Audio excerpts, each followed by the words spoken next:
I'm Dr. Sameer Rastogi, Vice Principal, Metro College of Health Science and Research. Today I am present here to deliver a lecture on Introduction of Pharmaceutical Analysis. Pharmaceutical analysis is the most important subject of your curriculum. The pharmaceutical analysis. Pharmaceutical analysis. This is the term pharmaceutical and analysis. Analysis means क्या होता है? Actually में analysis का मतलब होता है हमें किसी चीज़ की छानबीन करना, किसी चीज़ को एनालाइज करना, पक्का पता करना है क्या वो.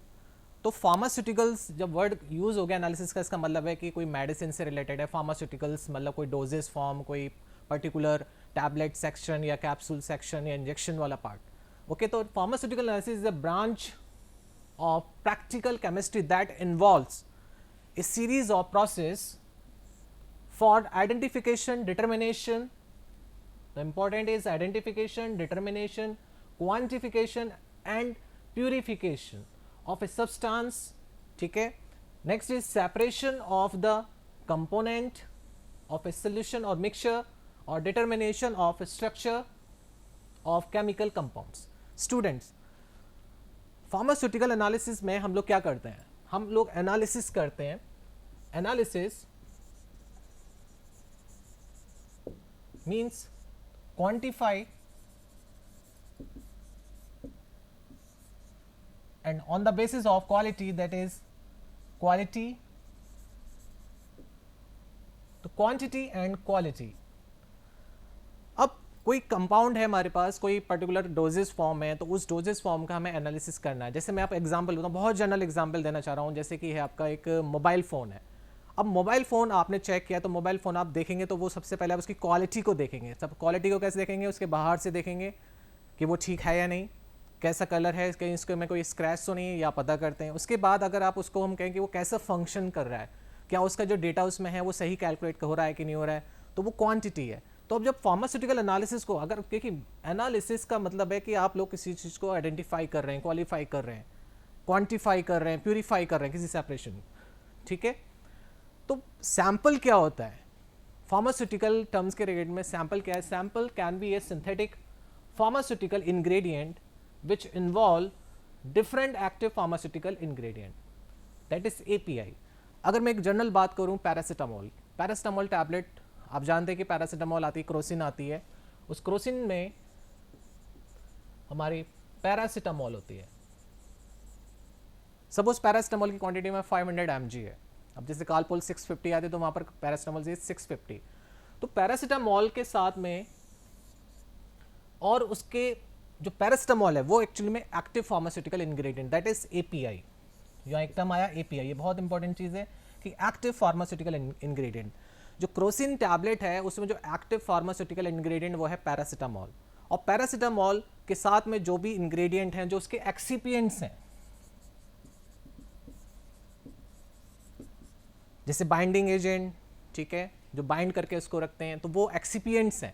ठीक है. अगर मुझे ये पता करना है कि इसमें पैरासिटामोल लेकर कंपनी कह रही है कि क्रोसिन में 500 मिलीग्राम पैरासिटामोल है, और मैंने आपको वो स्ट्रिप दी और आपसे कहा कि इसमें ये पता करो इस टैबलेट में क्या 500 मिलीग्राम पैरासिटामोल है या नहीं, तब आपने क्या करा कि आप उसकी एनालिसिस करोगे, क्योंकि फार्मास्यूटिकल मतलब आ गया उसका मेडिसिन वाला part.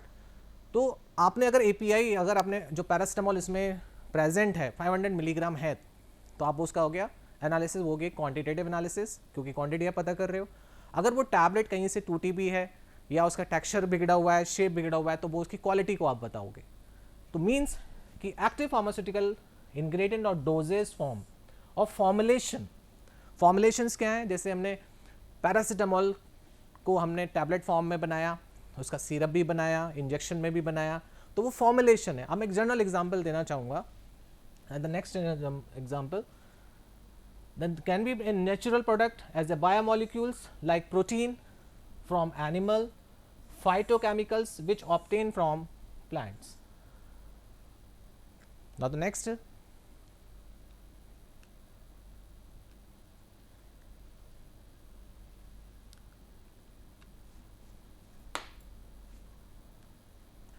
types of analysis.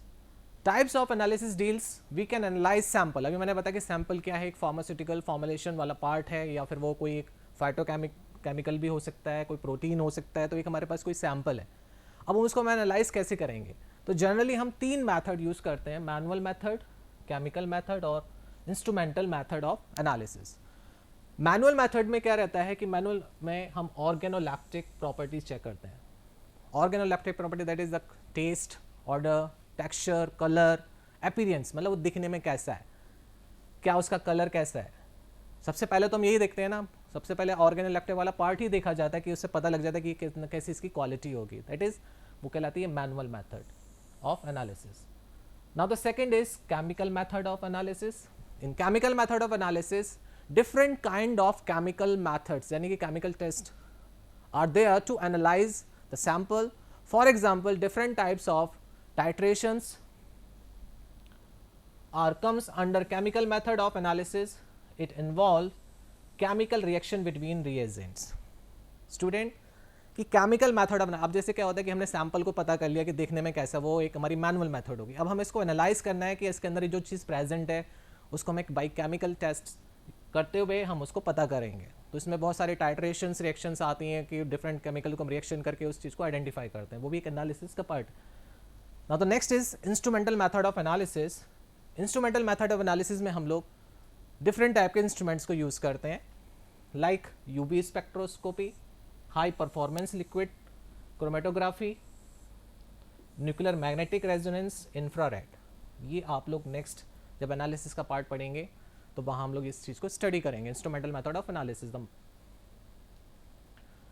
Now अभी मैंने जैसे फर्स्ट मैंने पार्ट में आपको बताया था कि एनालिसिस के टाइप्स क्या हैं। एक्चुअल में हम लोग एनालिसिस को डिवाइड करते हैं, फार्मास्यूटिकल एनालिसिस को हम डिवाइड करते हैं 2 पार्ट में, 2 कैटेगरी में। That is the first is qualitative and second is quantitative. Student, अगर मेरे पास कोई एक सोल्यूशन है, सपोज मेरे पास एक सोल्यूशन है NaOH का, ठीक है, मैंने इसको वाटर में डिजोल्व करके एक सोल्यूशन बनाया है, इसमें मैंने डाला है फिनोप्थिलीन इंडिकेटर। फिनोप्थिलीन इंडिकेटर इससे रिएक्ट करके ये पिंक कलर शो करता है, ठीक है।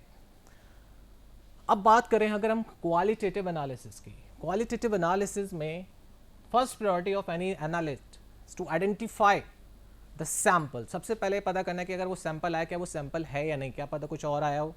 तो आपने सबसे पहले उसको क्वालिटी टेस्ट लगा के डिफरेंट जो क्वालिटेटिव टेस्ट होते हैं उसको परफॉर्म करते हुए हमने पता किया हाँ ये वही सैंपल है, ठीक है। Then qualitative analysis include identification, मैंने बताया कि identification of sample, that what kind of chemical moieties are present, like structure illustration and molecular weight determination of molecule present in the sample.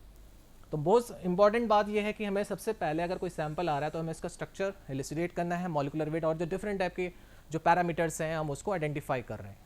But in the quantitative analysis this involve estimation of amount, मतलब quantity, नाम से ही पता लग रहा है quantitative that is quantity. तो quantity this involve estimation of amount, weight, concentration, मतलब कोई भी एक अमाउंट होगी। अभी मैंने एग्जाम्पल लिया कि मैंने NaOH को डिजोल्व किया वाटर में, एक सोल्यूशन बनाया और उसमें मैंने फिनोप्थिलीन इंडिकेटर डाला और इससे पिंक कलर आया, ठीक है। आपने कलर देखा कि NaOH उसमें प्रेजेंट है, फिनोप्थिलीन इंडिकेटर डालने के बाद वो पिंक कलर शो हो रहा है। तो यानी कि क्लियर हो गया कि NaOH इज प्रेजेंट क्योंकि कोई बेस है, ठीक है। अगर मैं कहूँ कि इसकी क्वांटिटी हमने कितनी, क्वांटिटी हमें डिटरमाइन करनी है।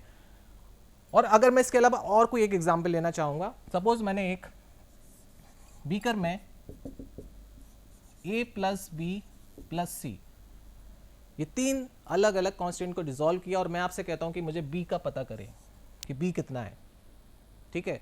तो पर्टिकुलर हम मुझे क्वांटिटी पता करनी है, ठीक है। तो मैं डिफरेंट टाइप के इसमें टेस्ट लगाऊंगा, रिएक्शन लगाऊंगा और एक पर्टिकुलर एक क्वांटिटी फॉर्म में मुझे इसकी क्वांटिटी पता लगेगी।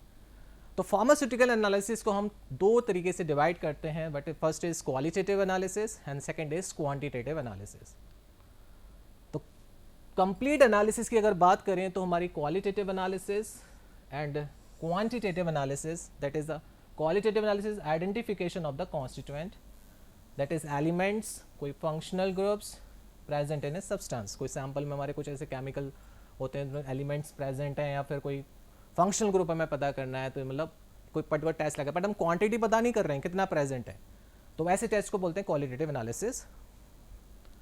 और अगर हमें मेजरमेंट करना है पर्टिकुलर कॉन्स्टिट्यूएंट की क्वांटिटी को in terms of quantity like milligram, kilogram, gram, ठीक है, तो वो आता है आपका क्वांटिटेटिव एनालिसिस के अंदर में। नाउ द स्टेप्स, तो इस पूरी एनालिसिस को हम इन्वॉल्व करने के लिए कुछ हमारे स्टेप्स हैं। The first is sampling. अब सैम्पलिंग क्या है? अब एक एनालिस्ट जो एनालिसिस को परफॉर्म कर रहा है, जो पर्सन, वो एक एनालिस्ट है, तो analyst has to determine the nature of large quantity of substance. In ideal condition analyst should analyse every part of substance to get the accurate result। तो पहला जो स्टेप आएगा एनालिसिस का वो आएगा सैंपल। मैं आपसे कहता हूँ, मैंने आपको एक स्ट्रिप दी क्रोसिन की, उसमें 10 टैबलेट्स हैं, तो आपसे मैंने कहा कि आप इसमें से अब इसको एनालाइज करो। तो आपके पास कई सारी स्ट्रिप्स अगर रखी हैं, तो आप उसमें कोई एक पर्टिकुलर स्ट्रिप को चूज़ करोगे और उसमें से उस टैबलेट को लेके उसका पर्टिकुलर टेस्ट परफॉर्म करोगे, जिसको हम बोलते हैं एस्से। अगर मैं क्या एस्से की बात करें, जो पर्टिकुलर पार्ट है क्वांटिटेटिव एनालिसिस का, तो फर्स्ट पार्ट इज सैम्पलिंग, जिसमें एनालिस्ट को क्योंकि एक्यूरेट रिजल्ट आना है तो वो एक सैम्पलिंग, प्रॉपर एक सैम्पलिंग करेगा, जो कि आपकी केमिकल एनालिसिस का फर्स्ट पार्ट है। नाउ द नेक्स्ट इज, जब सैम्पलिंग हो गई तो जो सैंपल हमने लिया उसका हमें प्रिपरेशन करना है। सेकेंड स्टेप ध्यान रखना है आपको, second step is sample preparation.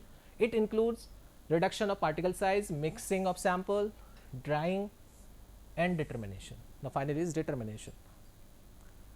Sample preparation में जैसे हमारे पास कोई सैंपल, हमारे टैबलेट आई है, तो टैबलेट को सबसे पहले हम उसका पार्टिकल साइज को उसको रिड्यूस करेंगे बाय यूजिंग पैसल मोटर, तो उसको हम पाउडर फॉर्म में लेंगे। पाउडर फॉर्म में लेने के बाद उसको हम पर्टिकुलर किसी सॉल्वेंट में डिजोल्व करेंगे, एक सोल्यूशन तैयार करेंगे, क्योंकि वो हमारा एक ईजी प्रोसेस है। अगर हम पाउडर फॉर्म में लेंगे तो हम उसको क्वान्टिटीफाई नहीं कर सकते, रिएक्शन करने के लिए हमें उसको डिजोल्व करना पड़ेगा। तो हमें जितना भी होगा हमें ईजी मैथड की तरफ ले जाना है। तो सबसे पहले हो गया सैंपल। फिर next is processing of sample for analysis, कि हमें उस सोल्यूशन फॉर्म में अगर हमने उसको बनाया तो हमने उसको कैसे आगे पर्टिकुलर टेस्ट की तरफ लेके जाना है। तो सब थर्ड पार्ट आएगा processing of sample for analysis, कि हमें किसी और केमिकल रिएक्शन तो नहीं करानी किसी केमिकल को ऐड करके, तो वो हम एज पर प्रोसीजर जो भी हमने कोई रेफरेंस बुक ली है उसके अकॉर्डिंग ही हम फॉलो करेंगे। बट आपको ये ध्यान रखना है कि स्टेप्स क्या हैं।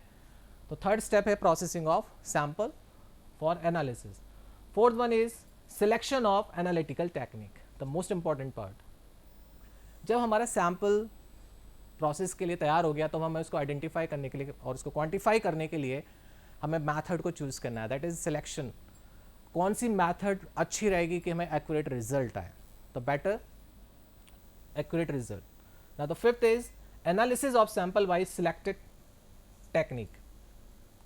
ठीक है, analysis of sample by selected, जो हमने फोर्थ पार्ट में अपने एक एनालिटिकल टेक्निक को सिलेक्ट कर लिया, उसके बाद जो सैंपल है उसको एनालाइज किया, उसका टेस्ट, उसका रिजल्ट, उसके डेटा को कैलकुलेट किया।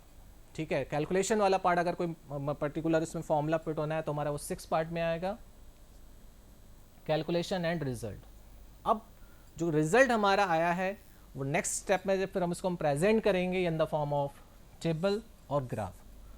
तो ये टोटल 7 स्टेप हैं कि हम किसी पर्टिकुलर एनालिसिस, अगर हम केमिकल एनालिसिस को परफॉर्म करते हैं, तो first is sampling, second is sample preparation, third is processing of sample for analysis, fourth is selection of analytical technique, fifth is analysis of sample by select technique, six is calculation and result, then 7 is presentation of data in the form of table and graph.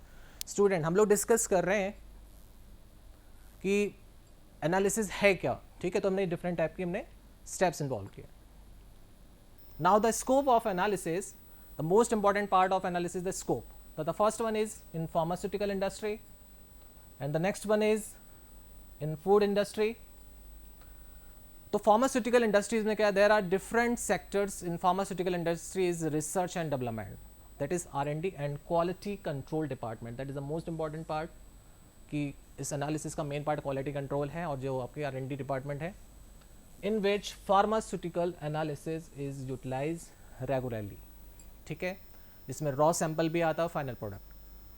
तो raw sample and final product quality का purity, efficacy and safety can be analyse by various method which are involve in pharmaceutical analysis. And the second is in food industry. All we know the packed food, which consumed by consumer should have all parameters like quality, purity, safety, which enhances acceptability by consumer. Different kind of preservative, coloring, flavoring, sweetening agent are used in the packed food, which can be in natural or synthetic chemical ingredients. So these should analyze qualitatively and quantitatively. For this, various kind of analytical technique can be applicable.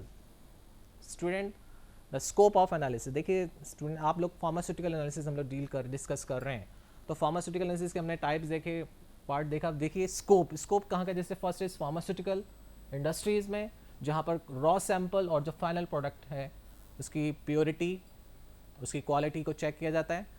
इसी तरीके से इन food industry में जो packed food है, उस packed food में different preservatives डाले जाते हैं. आप देखते हैं प्रिजर्वेटिव्स होते हैं, उनकी कुछ क्वांटिटी मेंशन होती है, तो उसकी क्वांटिटी को भी हमें एनालाइज करना पड़ता है quantitatively.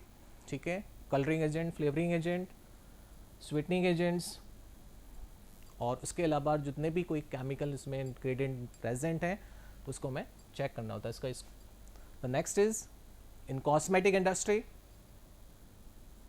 In cosmetic industry, preparation of cosmetics like lipstick, creams, nail paints, lotions, shampoo, conditioner by different chemical ingredient. So the quality and quantity of these ingredients should be known, which can be analyzed by different technique of analysis. Okay, so in cosmetic industry. Now the next is in environmental study. In environmental study, pharmaceutical analysis have different techniques which can be applicable in environmental study as to check pH of rain, river and water resources. Different environmental factors like temperature, humidity etc. can be analyzed by analytical method. Now the next is in disease diagnosis. Different disease can be diagnosed by pharmaceutical analysis technique like HIV is observed by ELISA method. तो different type के test जो perform किए जाते हैं disease diagnosis में, वो भी एक एनालिसिस का ही पार्ट है फार्मास्यूटिकल एनालिसिस का. तो अब तक हमने देखा कि स्कोप हमारा first is pharmaceutical industry, second हमारा था कि जो आपके फूड इंडस्ट्रीज़ में, third is cosmetic industry, fourth is environmental study में, and fifth is in disease diagnosis. Now the six is in checking the purity of the sample through assay. The most important part is assay. अब मैं एक बात करता हूँ, अगर अब मेरे पास कोई सैंपल आया, ठीक है, मान लो मेरे पास कोई एक कप सिरप आया, कि उस कप सिरप में आपके कितने इंग्रेडिएंट प्रेजेंट हैं. सपोज उस कप सिरप में A plus B plus C present है. अब A plus B plus C का जो एक रेशियो रखा गया है इस पर्टिकुलर सैंपल, मान लो 100 ml का है और क्वांटिटी इसमें मेंशन है कि A इतना प्रेजेंट है, B इतना प्रेजेंट है, C इतना प्रेजेंट है. अगर मैं कहूँ कि B का परसेंटेज हमें फाइंड करना है कि B कितना इसमें प्रेजेंट है, तो इसकी परसेंटेज प्योरिटी को पता करने के लिए हम क्वांटिटेटिवली टेस्ट परफॉर्म करेंगे, पता करेंगे क्या ये इसमें जो सैंपल है क्या इसमें B उसी क्वांटिटी में प्रेजेंट है कि नहीं, या फिर वो उस परमिसेबल लिमिट में है या नहीं. तो ये बहुत इंपॉर्टेंट पार्ट है कि हम किसी भी सैंपल की प्योरिटी को चेक कर रहे हैं बाय यूजिंग थ्रू एस्से. ठीक है, तो इसमें जो रॉ मटेरियल है, रॉ मटेरियल से लेकर semi finished product and then finished product, तो ये पूरे तीन जो स्टेप हैं इसमें हमें इस टेस्ट को परफॉर्म करना पड़ता है. तो एनालिसिस का पार्ट का रोल यहाँ भी आता है. Now the 7 is in farming. The analysis of soil is done to determine the content of essential plant nutrient like nitrogen, phosphorus and potassium. Student, farming industry में भी हम लोग जब सॉइल का डिटर्मिनेशन करते हैं, पता करते हैं कि सॉइल में वो प्लांट न्यूट्रिएंट है या नहीं, तो वो भी एनालिटिकल पार्ट है, उसमें भी हम एनालिटिकल केमिस्ट्री के टेस्ट परफॉर्म करते हैं. तो एनालिसिस का भी एक इसमें स्कोप है. Now the next is 8 in metallurgical process, that is the composition of alloy used in the process can be established by analytical methods. तो जितने भी मेटलर्जिकल प्रोसेस होते हैं, जैसे गोल्ड का है, सिल्वर का है, तो जितने भी मेटलर्जिक पार्ट है और कोई भी अगर उस प्रोसेस के दौरान अगर कोई टेस्ट परफॉर्म करना, एनालिटिकल मेथड अप्लाई हो रही है, तो वो भी इसी का ही पार्ट है, that is quantitative analysis. Now the next is in chemical kinetics. In chemical kinetics, इस केमिकल काइनेटिक्स में हम लोग rate of reactions order, half life, shelf life, इस पार्ट को डिस्कस करते हैं. केमिकल काइनेटिक्स जो आप लोगों ने 12th में भी पढ़ा होगा कि केमिकल काइनेटिक थ्योरीज वगैरह केमिकल, तो एनालिटिकल पार्ट में भी हम लोग इस चीज़ को डिस्कस करते हैं. जैसे पीके वैल्यू निकालना है कि फर्स्ट ऑर्डर रिएक्शन है कि सेकंड ऑर्डर रिएक्शन है, जीरो ऑर्डर रिएक्शन है, तो कितना पार्ट रिएक्टेंट का रिएक्ट करके प्रोडक्ट बना रहा है, तो वहाँ पर भी क्वांटिटी का मेजरमेंट आ रहा है, दैट इज एनालिसिस, मतलब quantitative analysis. The next is in geological and archaeological application. तो ये भी बहुत एक इंपॉर्टेंट पार्ट है. जियोलॉजिकल एंड आर्कियोलॉजी बहुत बड़ा पार्ट है. यहाँ पे एक एनालिसिस हम परफॉर्म करते हैं कि आर्कियोलॉजिकली जैसे कुछ चीज़ हम लोगों को वो आइडेंटिफाई करना है, तो आपके फार्मास्यूटिकल ये एनालिसिस का पार्ट भी इसमें आता है. Now the next topic is importance of analysis.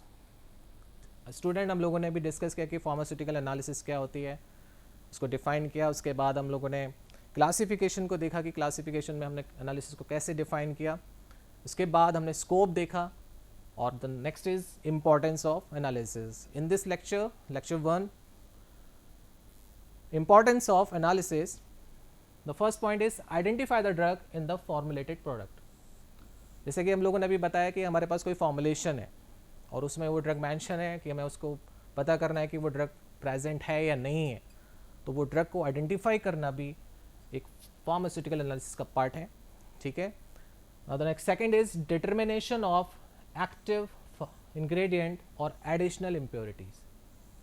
जो एक्टिव इंग्रेडिएंट जो प्रेजेंट है, दैट जो एपीआई, जिसका मैंने अभी वर्ड आपको ये वर्ड यूज़ किया था, एक्टिव फार्मास्यूटिकल इंग्रेडिएंट, और उसके अलावा जो कोई अदर कोई इंग्रेडिएंट प्रेजेंट है, या वो इम्प्योरिटी के फॉर्म में है या फिर वो अदर पार्ट में अपना रोल प्ले कर रहा है, तो उसको भी पता करना बहुत जरूरी है. जैसे मैंने अभी बताया कि आपके कोई सैंपल है, उसमें मेन आपका एक्स है, सपोज उसके साथ वाई भी जुड़ा हुआ है, तो एक्स कितनी क्वांटिटी में प्रेजेंट है वो पता तो हमें करना ही है. उसके साथ साथ हमें अगर वाई भी उसके साथ आ रहा है तो वो भी हमें पता करना है.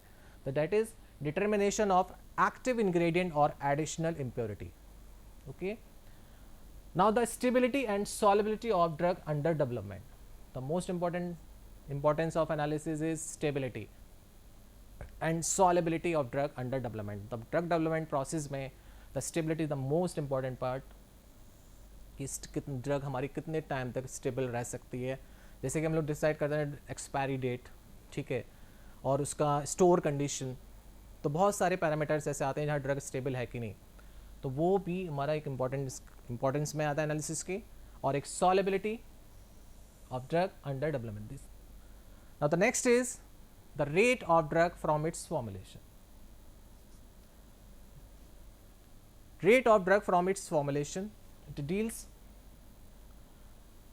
कि ड्रग क्वांटिटी, कि ड्रग कितनी क्वांटिटी फॉर्मुलेशन में हमने मिक्स करके रखी है, उस फॉर्मुलेशन में उसको करके हमने एक फॉर्मुलेट किया. जैसे अगर हमने इसको सिरप फॉर्म में या इंजेक्शन या फिर टैबलेट फॉर्म में, तो वो हमें ड्रग किस फॉर्म में वो रिलीज होगी, कितने टाइम में वो एब्जॉर्ब होगी, मेटाबोलाइज होगी, तो वो भी एक पर्टिकुलर आपके टेस्ट के फॉर्म में आएगी, तो वो भी एनालिसिस का एक इंपॉर्टेंट पार्ट है.